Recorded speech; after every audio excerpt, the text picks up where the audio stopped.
ओम शांति। तो बोला, एक का नाम दिति, एक का नाम अदिति। राजा उत्तानपाद की दो पत्नियां थीं, एक का नाम सुरुचि, एक का नाम सुनीति। दो आत्माएं थीं जिनके लिए मुरली में बोला है, कलकत्ते में दो रखते थे, एक अपने घर में रखते थे, एक बाहर रखते थे।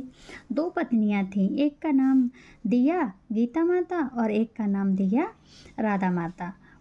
उसने इसीलिए अपने पति को शादी करने के लिए बोला कि वो इतना पवित्र रहती थी, ईर्ष्या देश वाले बिल्कुल नहीं थी, क्योंकि पवित्र रहना चाहती थी और उसका पति जो था वो पवित्र नहीं रहता था।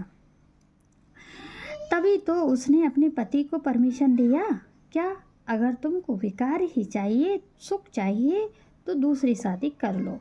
वह सेवक राम ने क्या किया, दूसरी शादी किया। बाबा भी कहते हैं, अगर जिन माताओं कन्याओं को पवित्र रहना है वो अपने पति को बोलो, क्या बोलो, दूसरी शादी करने के लिए बोलो।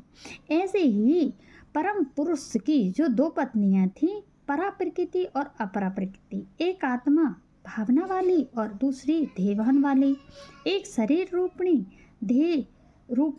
देह को आकर्षित करने वाली गीता माता और दूसरी बोल बोल करने वाली, ये कार्य उसका था। और एक ऐसी थी जो एकदम पवित्र रहती थी, बोल बोल नहीं करती थी, पति के सामने ज़्यादा बोलना पसंद नहीं करती थी, इतना कम बोलती थी। कम बोलो, मीठे बोलो, धीरे बोलो, ये देवताओं के गुण होते हैं, करती थी। तुलसीदास जी ने भी लिखा दिया, पंडित वही सुई गाल बजावा।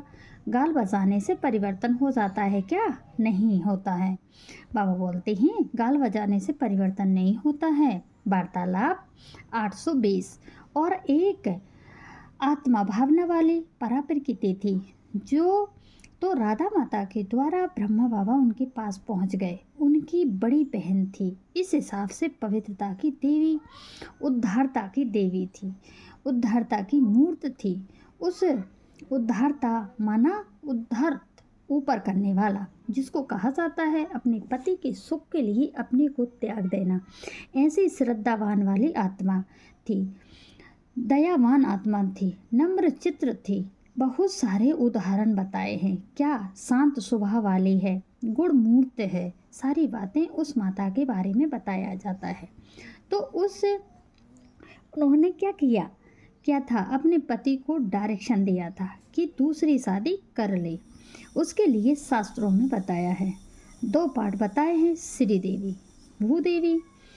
लड़ने वाली, झगड़ने वाली नहीं, वो तो प्यार से समझाने वाली है। इसीलिए बोला है, लक्ष्मी नारायण का कोर्स जो करा रहे हैं ना, उसमें प्रैक्टिकली जो चल रहा है वो बहुत महत्वपूर्ण है, इसीलिए हमको देखना है।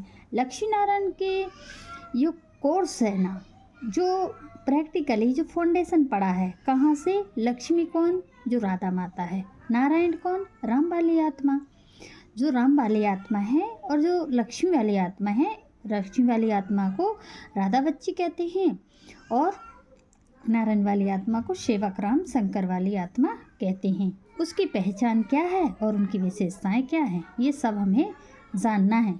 तो बाबा यही सब बताते हैं। तो हम लोगों को क्या करना है, उन सब चीज़ों को देखना है और समझना भी है।